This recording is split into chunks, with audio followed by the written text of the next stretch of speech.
tu vieillis, plus tu apprends aussi que tu n'as pas tous les talents, que tu peux pas tout faire, que tu as besoin d'avoir l'aide de d'autres personnes, dans le fond, pour le, le mieux-être, dans le fond, d'un projet que tu as en tête.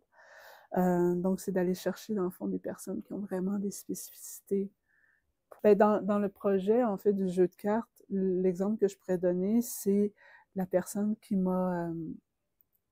a fait toute la mise en page. Mhm. Je, donc, au départ, je cherchais quelqu'un, un graphiste pour m'aider. Puis là, j'avais trouvé quelqu'un, mais c'était pas clair. C'était pas clair où ça s'en allait. Puis là, ben, j'ai demandé à mon cousin qui est éditeur et je lui ai Le demandé contact. des contacts. Puis là, il m'a donné, lui, la personne avec qui il fait affaire, dans le fond, pour tous ses livres. Donc, c'est quelqu'un qui fait que du livre.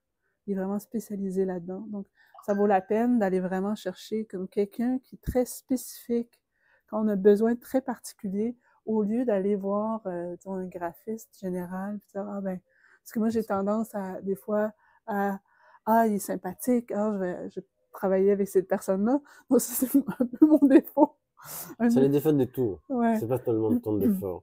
Ouais, mais plutôt de, puis c'est ça, en fait, oui, il chargeait plus cher à l'heure, mais finalement, ça revenait moins cher au bout de la ligne parce qu'il était tellement rapide dans ses interventions que ça valait vraiment la peine.